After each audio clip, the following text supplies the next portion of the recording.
Hello everyone there. So I am back again with this new video and आज का video का topic आपको पूरा क्लियरली दिख रहा होगा, non aligned movement. That is last chapter of contemporary world, है ना। इसमें हम लोग का हिस्ट्री का पोर्शन फॉर सेमेस्टर 2 ख़त्म हो जाएगा।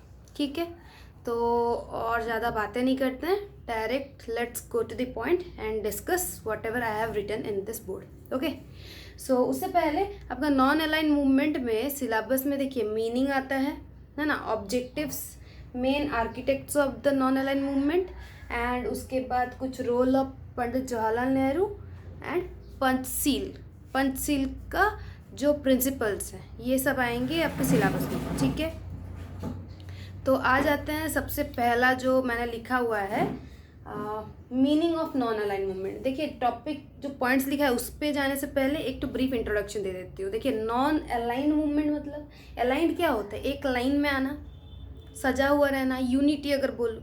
नॉन अलाइंड मतलब यहाँ पे ऐसे कंट्रीज थे जो ब्लॉक्स फॉर्म हुए थे, लाइक रशियन हुआ, अमेरिकन ब्लॉक, सुपर पावर्स जो फॉर्म हुए थे, उनको कुछ अदर नेशंस थे जो ज्वाइन नहीं करना चाहते थे, but at the same time वो लोग जो भी ये नेशंस के बेनिफिशियल, मतलब इंटरनेशनल पीस हो गया, हारमोनी हो गया, कोऑपरेशन, मतलब वर्ल्ड का रिलेटेड जो भी एक्शन होगा या फिर कुछ भी एक डिसीजन लिया जाता है उसमें एक्टिवली पार्टिसिपेट करना चाहते थे। बिल्कुल दिमाग में पूरा बेसिक अंडरस्टैंडिंग रखिए दैट फर्स्ट थिंग क्या है कि नॉन अलाइन मूवमेंट में ये ऐसा एक मूवमेंट है जहाँ पे कुछ नेशंस सुपर पावर्स को ज्वाइन नहीं करना चाहते थे, but at the same time जो भी वर्ल्ड से रिलेटेड जो भी एक्शन हुआ या जो भी डिसीजन लिया जाता था उनको वो लोग सपोर्ट करना चाहते थे।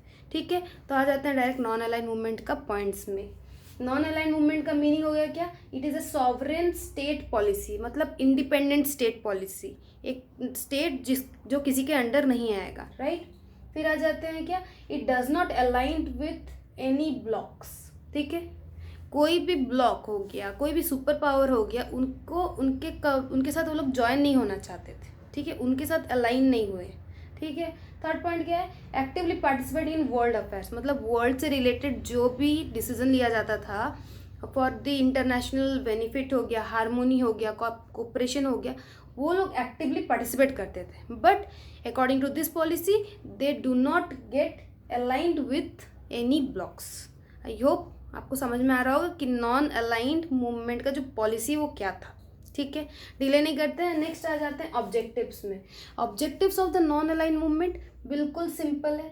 सबसे पहले keep away from super power rivalry. देखिए वो लोग सुपर पावर ज्वाइन क्यों नहीं करना चाहते थे, जो ब्लॉक्स होता था उनको ज्वाइन नहीं करने के पीछे सिंपल एक ही रीज़न था कि उनके बीच में अगर कोई मिसअंडरस्टैंडिंग हुआ, कोई राइवलरी हुआ, कोई दुश्मनी हुआ, उसमें ये नेशन जिनका कोई गलती भी नहीं होगा उनके बीच में पिसना नहीं चाहते थे। तो उनका पहला मोटो था क्या, हमेशा जो सुपर पावर का जो राइवलरी रहता था उनसे वो लोग दूर रहें। दूसरा क्या है, दूसरा ओपोज कॉलोनियलिज्म और इम्पेरियलिज्म एंड रेशियल डिस्क्रिमिनेशन, मतलब कॉलोनी सिस्टम हो गया, दस ग्रुपिंग सिस्टम जो हो गया, उसको लोग टोटली ओपोज करते थे। कौन लोग ओपोज करते थे, नॉन अलाइन मूवमेंट को जो नेशन सपोर्ट करता था। ठीक है, जो नेशंस ये नॉन अलाइन मूवमेंट को फॉलो करता था वो लोग, ठीक है, क्या करेंगे, कॉलोनियलिज्म को वो लोग सपोर्ट नहीं करते थे। दूसरा इम्पेरियलिज्म मतलब प्रिंस, किंग, उनका जो रूल होता था वो सिस्टम को टोटली ओपोज करते थे।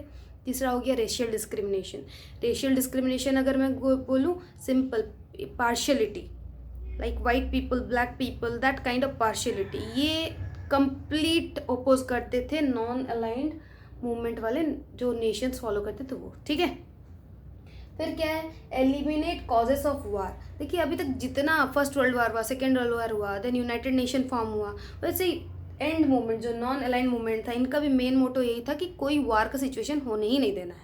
ओके, एलिमिनेट द कॉजेस, मतलब जो भी वार होने का सिचुएशन क्रिएट कर रहा है कॉजेस, उसको टोटली हटा दिया जाए।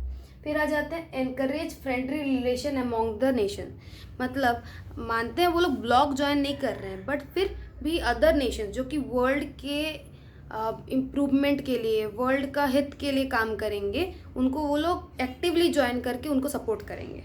बट थिंग इज वो लोग के साथ वो लोग का नेशन ब्लॉक में वो लोग ज्वाइन नहीं करेंगे। ओके, ये हो गया कुछ ऑब्जेक्टिव्स, और दो हैं आप लोग बुक रेफर कर सकते हो। आ जाते हैं फिर उसके बाद आ जाते हैं हम लोग three architects of non align movement. मतलब नॉन अलाइन मूवमेंट जो स्टार्ट हुआ, कहाँ से स्टार्ट हुआ, कहीं तो पॉइंट होगा, कॉमन पॉइंट स्टार्टिंग का। देखिए ये 3 लोग हैं जिन्होंने ये नॉन अलाइन मूवमेंट का बेस रखा। सबसे पहले पंडित जवाहरलाल नेहरू, इनको तो हम लोग जानते हैं, first prime minister of India रह चुके हैं। ओके, फिर जोसेफ टिटो, ये रह गए president of Yugoslavia. Okay, and third is Gamal Abdul Nasser, president of Egypt. ये तीनों ने मिल के the foundation of non align movement को रखा। आई होप आपको समझ में आया होगा। इसके बाद जो पॉइंट है डायरेक्ट आ जाते हैं रोल ऑफ पंडित जवाहरलाल नेहरू। मतलब नॉन अलाइन मूवमेंट में पंडित जवाहरलाल नेहरू का क्या रोल रहा।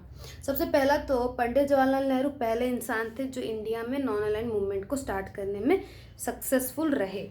ओके, दूसरा क्या, against alignment with any 2 powers. मतलब वो कंप्लीट, जैसे ये पॉलिसी बोलता है कोई भी सुपर पावर को ज्वाइन नहीं करना है, इसके लिए वो कंप्लीट सपोर्ट करते थे कि हम लोग को कोई भी सुपर पावर को ज्वाइन नहीं करना है। सेकेंड क्या है, advocated the principles of democratic socialism. मतलब जो नेशन डेमोक्रेटिक है, मतलब इंडिपेंडेंट है, उनके पावर्स का खासकर ध्यान रख के ये Jawaharlal Nehru non align movement policy को फॉलो करते थे।